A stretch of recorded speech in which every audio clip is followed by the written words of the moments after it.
آخر میں دو چار باتیں آج کے دن کے حوالے سے کہ آج کچھ لوگوں کو نااہل قرار دے دیا گیا ہے، جن کے ہاتھوں میں کسی وقت زمام اقتدار تھے، چند جملوں نے ان کے اقتدار کا خاتمہ کر دیا اور ان کی نااہلی کا اعلان کر دیا گیا ہے۔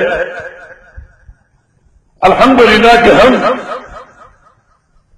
جمعیت اہل حدیث سندھ اس کا سیاست سے کوئی تعلق نہیں، بالخصوص پاکستانی سیاست، شرعی سیاست سے، شرعی سیاست اقامت توحید کا نام ہے کہ اللہ کے توحید کے داعی اور مبلغ بن جائے اور اس زمین کی پشت پر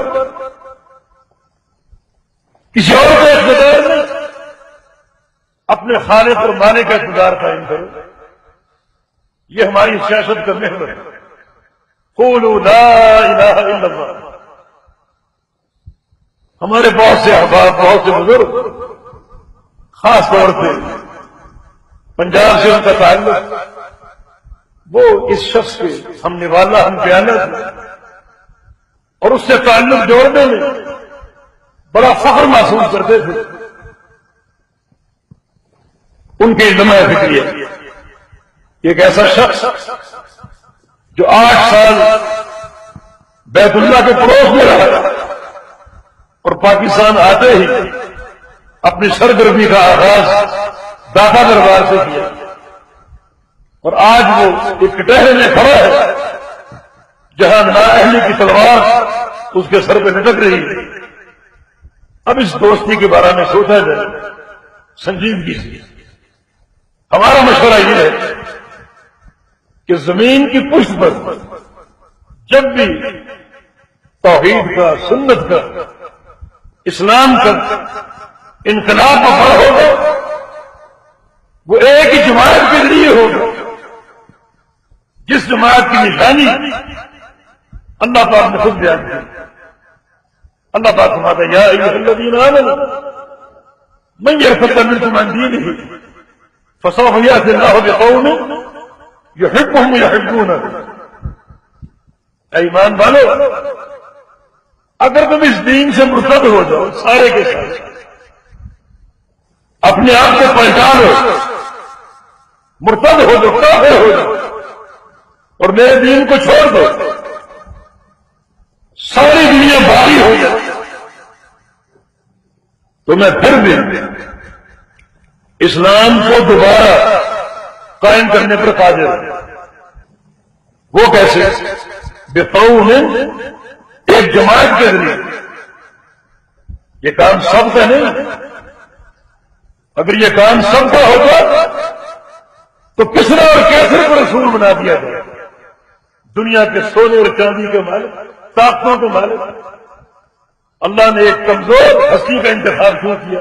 در یتیم کا، جو پیدا ہوا تو دائیاں چھپا رہی کہ اس گھر سے کچھ نہیں ملنے گا، یتیم پیدا ہوا، کچھ عرصے بعد والدہ ساتھ چھوڑ دی، چچا نے کفالت کی، دادا نے کفالت، وہ بھی ساتھ چھوڑ دی، چچا بھی ساتھ چھوڑ دی۔ جس بیوی نے اپنے مال کے ساتھ مفاسات کی، خدیجہ رضی اللہ عنہا، وہ بھی ساتھ چھوڑ دی۔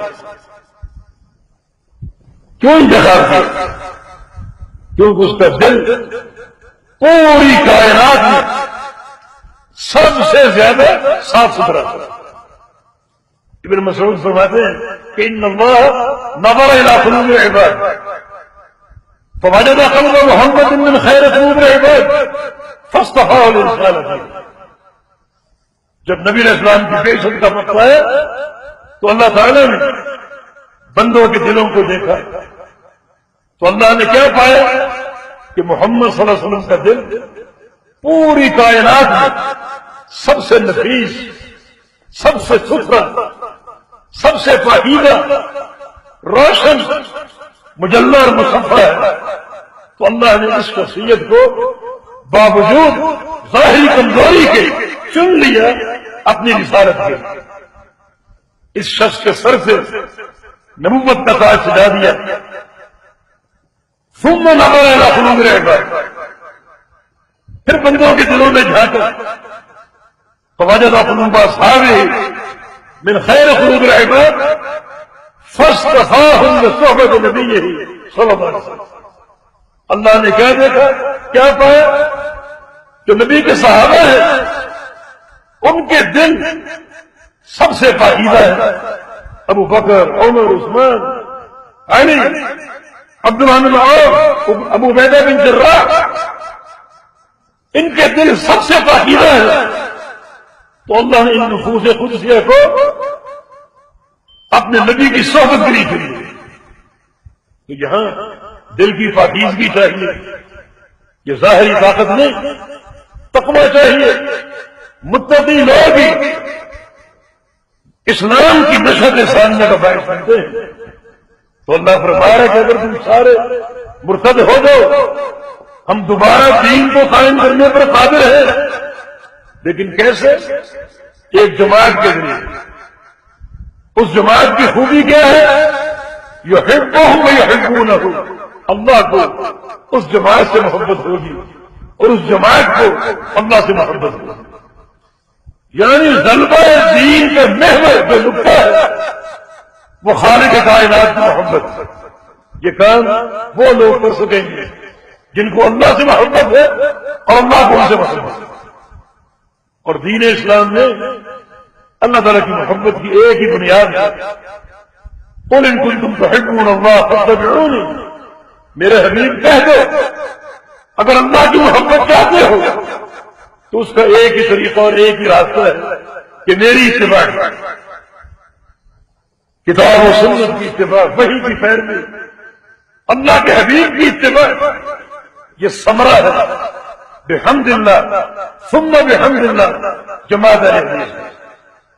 اس زمین کی پشت پر اگر اسلام کا نظام قائم ہو سکتا ہے، شرک کی بہتری ہو کر توحید کی علمبرداری قائم ہو سکتی ہے،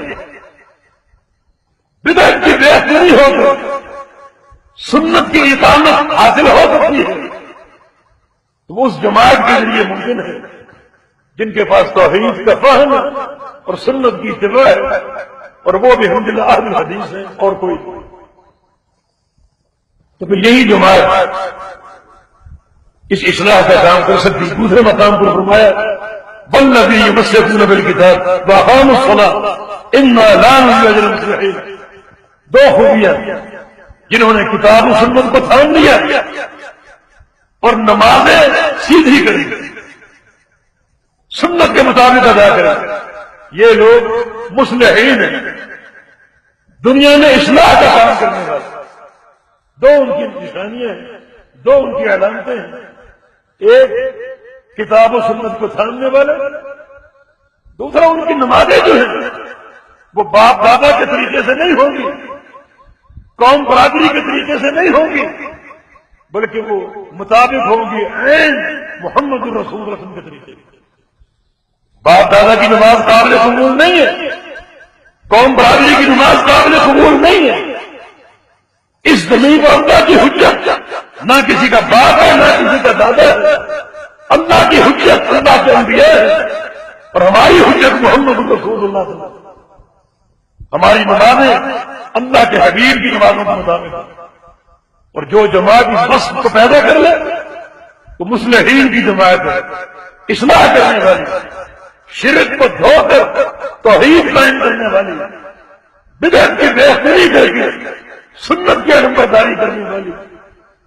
تو اہل الحدیث کی تربیت کرو، اہل الحدیث کو تیار کرو، ان لوگوں کا ساتھ چھوڑ دو جن لوگوں کی جو ہے وہ کرتوتیں سامنے آ گئے، ان کے رویے سامنے آ گئے، ان کا کردار سامنے آ گیا۔ پہلے بھی تھے، کوئی ڈھکا چھپا نہیں تھا کہ ایک شخص 8 سال بیت اللہ میں گزار کر توحید پر قائم نہ ہو سکا اور اپنے مشن کا آغاز داتا دربار سے کرتا ہے، تو ایسے شخص سے تعلق کیا معنی تھا؟ اور آج تو حرف اخیر سامنے آ چکے۔ ہم یہ مشورہ دینے حق میں جانے گئے کہ جماعت اہل حدیث پر توجہ دیجیے، ان نوجوانوں پر توجہ دیجیے، ان کی اصلاح کا کام کیجیے اسلامی انقلاب اگر آ سکتا ہے تو وہ انہی کے رہین منت ہے. شب و روزنوں نے گزاری ہے، ان کی اصلاح کیجیے، ان کی تعلیم و تربیت کا اہتمام کیجیے.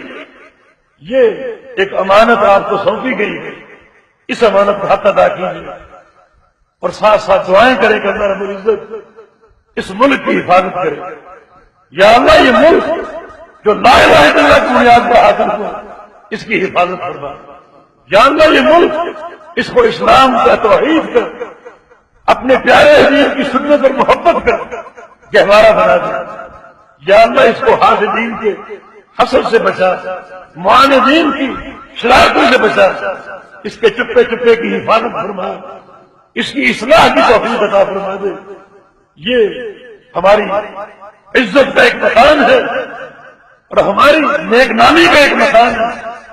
اللہ پاک ہمیں پوری طرح اس کی حفاظت کی توفیق عطا فرما دے اور اس امانت کا حق ادا کرنے کی توفیق عطا فرما دے. اقول قولي هذا واستغفر الله لي ولكم واخر دعوانا ان الحمد لله رب العالمين.